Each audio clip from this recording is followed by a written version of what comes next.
बांग्लादेश के हालात बहुत बिगड़ गए हैं। विदेश मंत्री एस जयशंकर प्रधानमंत्री नरेंद्र मोदी से मुलाकात करें। बांग्लादेश में जो हिंदूज जो इस वक्त कह रहे हैं कि दे आर अंडर अटैक, उस समय लोग हमेशा 1971 की बात करते हैं, इंडियन आर्मी, उसके वैलर, उसकी वीरता, उसके त्याग, उसके बलिदान की बात करते हैं।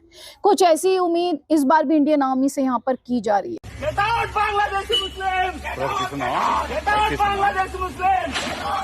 Get out Bangladeshi Muslims! Hare Rama! Hare Rama! India needs to do the same thing.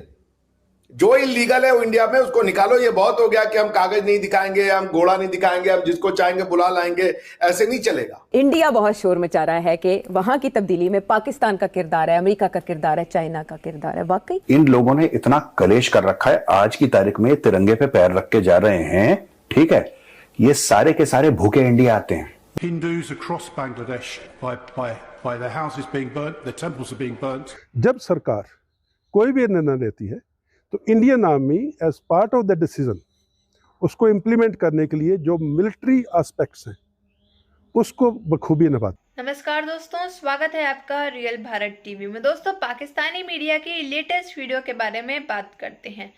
दोस्तों, जैसा कि आप सभी को पता है, जैसा कि आपने सबने देखा है कि क्लिप्स और वीडियोस में बांग्लादेश में इस समय हिंदुओं के ऊपर कितना ज़्यादा अत्याचार किया जा रहा है। तो उसको देख करके जो भारत है, भारत सरकार ने एक बहुत ही बड़ा कदम जो है वो उठाने की सोच रही है, उसकी तैयारी में है। तो दोस्तों, ये जो चर्चा है ये मीडिया में बहुत ही आम है कि क्या भारतीय सेना बांग्लादेश की सुरक्षा में उतर सकती है। तो दोस्तों, ये बहुत ही बड़ा कदम होगा भारत की ओर से। दोस्तों, इसी टॉपिक पे आगे पाकिस्तानी मीडिया का रिएक्शन देखते हैं और मिलते हैं वीडियो के एंड में। पूर्व आईएएस और आईपीएस अधिकारियों ने पीएम मोदी को एक चिट्ठी लिखी है जिसमें एक बात का जिक्र किया गया है कि बांग्लादेश में जो हालात हैं उस पर अब भारत को हस्तक्षेप करने की जरूरत है। तो जब भी कोई आदेश मिलेगा गवर्नमेंट से, और बखूबी हर कॉन्टीजेंसी, हर इवेंचुअलिटी के बारे में आर्मी तैयारी करती है, प्रिपेयर करती है, वॉर रूम में डिस्कशंस करती है, एक्सरसाइजेस करती है, और तमाम कॉन्टीजेंसीज उसमें से जोन से भी कॉन्टीजेंसी सामने आएगी उसके ऊपर बखूबी अपना कार्रवाई करेंगे। बांग्लादेश की नई हुकूमत को, इंटरिम हुकूमत जो बनी है, उसको बहुत स्ट्रॉन्ग मैसेज के तौर पर सामने आ रहा है। Whole of nation approach, every citizen contributes to our efforts. तो ये भावना मैं आपके जरिए दर्शकों को बताना चाहता हूँ कि ये भावना कि सिर्फ मिलिट्री इंडिपेंडेंटली जंग लड़ती है, गलत है। Military is part of a system of a nation which go to war.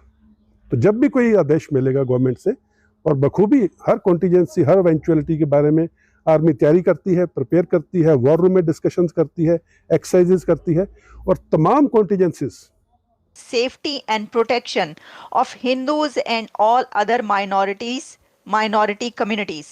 वहीं पर उससे पहले ये कहा गया है कि आने के तुरंत बाद ही 2 साल के अंदर में पूरे परिवार की हत्या कर दी गई।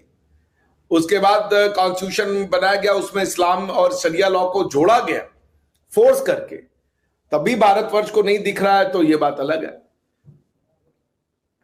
इस्लाम और मगर सर, पूरा वहां से सारे हिंदू फैमिलीज को बांग्लादेश के भारत ले आना भी तो हल नहीं है ना। और वो आपके सामने रिपोर्ट पेश की जाएगी। India needs to do the same thing. जो इलीगल है वो इंडिया में उसको निकालो। ये बहुत हो गया कि हम कागज नहीं दिखाएंगे, हम घोड़ा नहीं दिखाएंगे, हम जिसको चाहेंगे बुला लाएंगे, ऐसे नहीं चलेगा। India needs to be a tough state. India needs to means business, rule of law, rule of धर्म से ये देश चलेगा। लॉ से ऊपर कोई नहीं है, ना तो लॉ से ऊपर कोई मजहब है, ना कोई पंथ है, ना कोई भावनाएं हैं, ना कोई भगवान है। यहाँ पे भगवान से भी ऊपर लॉ है और वो रहेगा। ये वो जो एरिया है बांग्लादेश का जहां पे ज्यादा हिंदू रहते हैं, उसको इंडिया को टेक ओवर कर लेना चाहिए। India should not leave it to the Islamist की वो वहां पे जाके कत्ल-ए-आम मचाए, क्योंकि वो नहीं बर्दाश्त कर पाएंगे। उनके हिसाब से मूर्ति पूजक और बुत परस्त और ये काफिर वो कभी भी एक्सेप्टेबल नहीं होंगे उनकी सोसाइटी में। आप कितना भी कम्युनिस्ट थ्योरी झूठ बोल दीजिए, ये क्यों हो रहा है? बांग्लादेश में क्यों मारे जा रहे हैं हिंदू? क्यों ये इस्कॉन को टारगेट किया जा रहा है? इसलिए कि वो जो आवामी लीग की गवर्नमेंट थी उसकी वजह से किया जा रहा है। तो दोस्तों, एक और बहुत बड़ी खबर सामने निकल के आ रही है कि एस जयशंकर साहब जी भारत के प्राइम मिनिस्टर नरेंद्र मोदी जी से उन्होंने मुलाकात की और उन्होंने बांग्लादेश में हिंदुओं पर हो रहे अत्याचार और जुल्म के बारे में नरेंद्र मोदी जी को जो है जानकारी दी, सब कि बांग्लादेश में कैसे हिंदुओं के ऊपर इतने जुल्म और अत्याचार हो रहे हैं।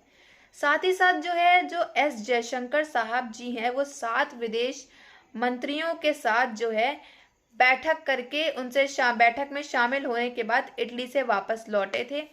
उन्होंने प्राइम मिनिस्टर नरेंद्र मोदी जी को उस बैठक की भी सारी जानकारी दी। तो दोस्तों, आपको हमारी वीडियो अच्छी लगी हो अगर तो like, share and comment and subscribe please.